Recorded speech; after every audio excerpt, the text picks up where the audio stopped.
Shalom, Bapak Ibu, Saudara Jemaat Raja Wali Anugerah dan juga Tiranus. Puji Tuhan, kembali kita berjumpa di hari Sabatnya Tuhan. Puji Tuhan, sampai saat ini pemeliharaan Tuhan tetap nyata, tetap indah di dalam kehidupan kita.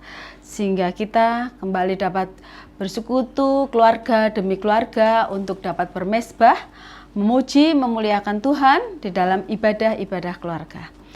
Terima kasih atas segala dukungan dari seluruh jemaat Raja Wali Anugerah dan juga Tiranus ya, sehingga sampai saat ini Raja Wali Anugerah tetap terus dapat menjadi berkat buat setiap orang.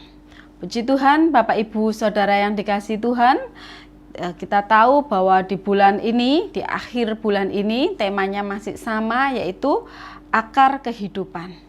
Bapak Ibu yang dikasihi Tuhan, bahwa dengan akar ya kita tahu bahwa akar itu mempunyai fungsi untuk menyerap sari-sari makanan di dalam tanah ya. Bila akar itu baik, bila akar itu kuat, maka tanaman itu menjadi sehat dan menghasilkan buah yang baik pula ya. Jadi fungsi dari akar salah satunya adalah menyerap sari-sari makanan. Bapak Ibu yang dikasihi Tuhan ya, kita sebagai anak-anak pilihan Tuhan, kita pun harus mempunyai akar yang kuat di dalam Tuhan. Mari kita buka di Yohanes 15 ayat 5. Yohanes 15 ayat 5. Akulah pokok anggur dan kamulah ranting-rantingnya. Barang siapa tinggal di dalam aku dan aku di dalam dia, ia berbuah banyak. Sebab di luar aku, kamu tidak dapat berbuat apa-apa. Bapak Ibu yang dikasihi Tuhan, Tuhan Yesus memberikan perumpamaan. Dia memperumpamakan dirinya sebagai pokok anggur yang baik, sebagai pokok anggur yang kuat dan yang berakar dalam.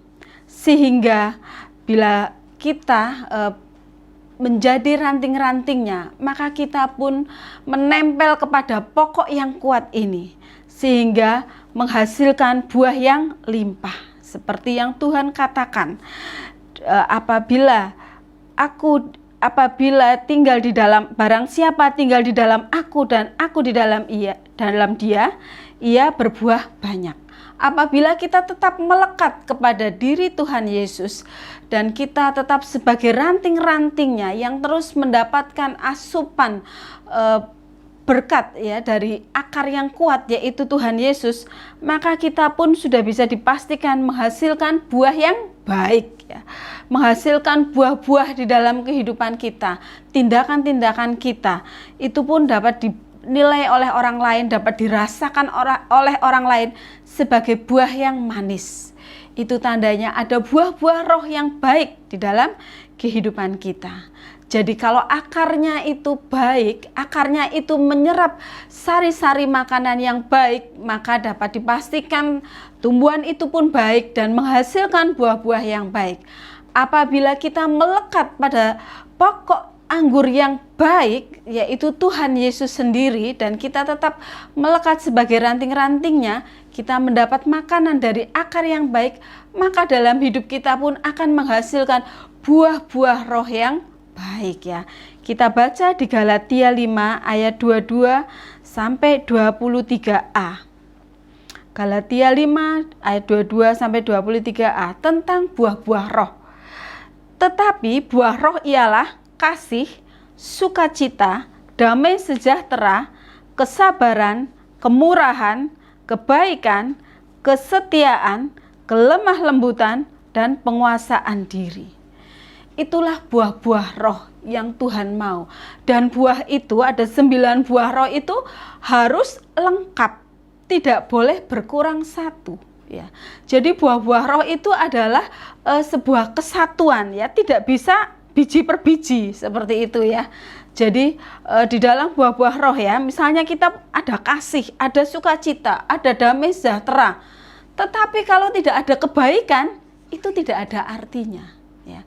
Jadi dalam buah roh itu yang 9 itu tuh harus ada, harus lengkap. Itulah buah-buah roh yang sempurna apabila kita melekat kepada pokok anggur, yaitu Tuhan Yesus sendiri ya.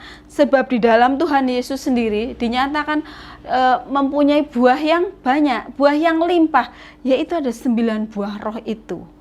Jadi ya itu tidak bisa terpisahkan, tidak bisa kalau misalnya hanya separuh gitu ya.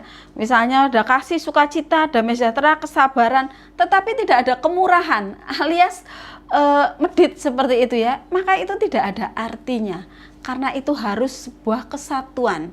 Kalau kita mempunyai akar yang kuat, maka kita menghasilkan buah-buah yang kuat ya. Bapak Ibu, di sini ya yang dimaksud dengan akar itu adalah iman. Akar yang kuat adalah iman yang kuat ya. Sedangkan akar yang menyerap sari-sari makanan, di sini sari-sari makanan itu adalah firman Tuhan itu sendiri ya. Kalau akarnya baik, maka dia akan menyerap sari-sari makanan yang baik. Kalau imannya yang kuat, imannya teguh, imannya dalam, maka dia akan betul-betul mengerti tentang firman Tuhan ya. Bapak Ibu yang dikasihi Tuhan, sebagai orang Kristiani, tentu kita sudah mengerti tentang firman Tuhan. Tetapi ada yang hanya mendengarkan saja. Padahal firman Tuhan tidak hanya untuk didengarkan saja. Firman Tuhan itu ya harus didengarkan, dibaca, dipelajari, dipahami, dan dilakukan. Tidak bisa separuh-separuh. Tidak bisa hanya mendengar saja atau membaca saja tanpa mau memahami, apalagi melakukan. Nah, jadi sari-sari makanan yang diserap oleh akar yang kuat itu adalah bahwa iman kita, dengan iman yang kuat maka kita akan betul-betul mencerna semua isi firman Tuhan ya, dan melakukannya. Harus melakukannya. Dengan demikian menghasilkan buah-buah yang limpah ya. Bapak Ibu yang dikasihi Tuhan, itu adalah fungsi yang pertama dari akar, yaitu menyerap sari-sari makanan.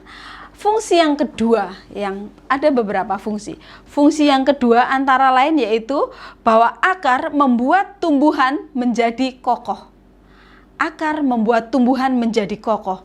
Semakin dalam, semakin kuat berakar, maka akan semakin tumbuhan itu akan semakin kuat, dan sebaliknya.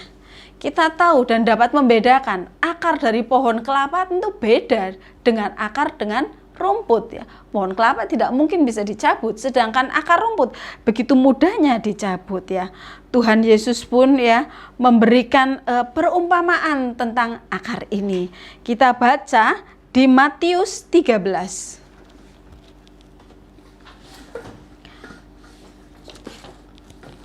Matius 13 ayat 3 sampai 6.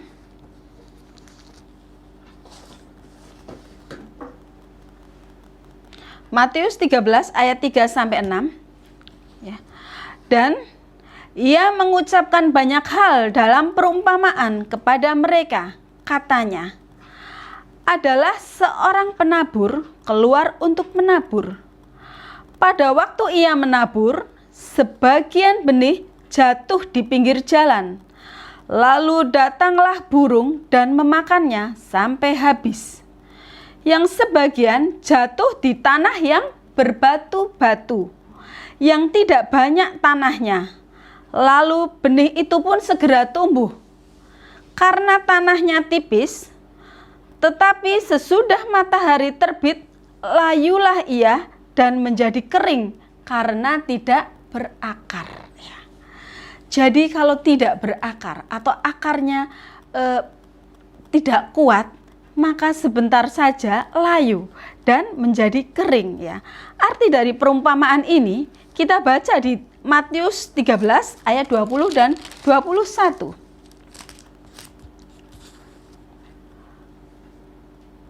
Matius 13 ayat 20 sampai 21. Benih yang ditaburkan di tanah yang berbatu-batu ialah orang yang mendengarkan firman Tuhan dan segera menerimanya dengan gembira, tetapi ia tidak berakar dan tahan sebentar saja. Apabila datang penindasan atau penganiayaan karena firman itu, orang itu pun segera murtad. Ya.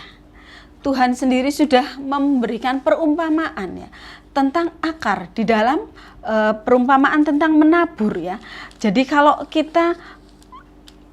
menabur dan benih itu tumbuh di tanah yang tidak tepat ya, di tanah yang berbatu-batu, maka tidak akan dalam akar itu. Sehingga ketika ada badai, ketika ada angin, kaburlah tanaman itu ya, layu dan menjadi kering. Bapak Ibu yang dikasihi Tuhan, janganlah kita mengeraskan hati kita seperti batu, sehingga ketika firman ditabur, kita menjadi firman itu tidak tertanam dengan kuat karena hati kita keras. Tapi mari kita mengolah hati kita, mari kita mengolah hati kita untuk dapat menjadi tanah yang subur. Sehingga ketika benih firman Tuhan itu hadir dalam hidup kita, maka hati kita menjadi tanah yang subur sehingga firman itu dapat berakar dengan kuat di dalam kehidupan kita. Sehingga betul-betul kita dapat menjadikan hidup kita seperti pohon yang sungguh-sungguh indah di pemandangan Tuhan dan menghasilkan buah-buah yang dapat dinikmati oleh orang banyak ya. Jadi demikianlah ya Bapak Ibu yang dikasihi Tuhan. Jadi akar itu sangat mempengaruhi kehidupan kita. Kalau kita tidak berakar dengan kuat, kalau iman kita tidak kuat, tidak dalam, maka kehidupan kita tidak dapat menampilkan buah-buah yang bisa dinikmati oleh orang lain ya. Jadi marilah kita selalu merenungkan firman Tuhan siang dan malam, tidak sekedar mendengarkan ya, seperti di ayat 21 tadi itu ya, mendengar dengan gembira tetapi mudah hilang. Kalau dengan demikian, maka ketika datang penindasan atau penganiayaan, maka Tuhan sudah katakan orang itu pun segera murtad. Karena tidak kuat akarnya, imannya tidak kuat ya. Imannya tidak kuat, maka tidak dapat menyerap sari-sari makanan yaitu firman Tuhan dengan baik. Dengan demikian tidak dapat menghasilkan buah-buah roh yang baik ya. Demikian Bapak Ibu yang dikasihi Tuhan, mari kita terus memberikan nutrisi yang baik ya di dalam hidup kita melalui firman Tuhan. Kita mendengarkan, membaca, memelihara, memahami firman Tuhan dan menjadi pelaku-pelaku firman. Puji Tuhan, Bapak Ibu yang dikasihi Tuhan, demikianlah firman Tuhan, kiranya dapat menjadi berkat buat kita semua. Mari terus semangat di dalam mengikuti Tuhan, jangan lelah bekerja di ladangnya Tuhan. Tuhan Yesus memberkati.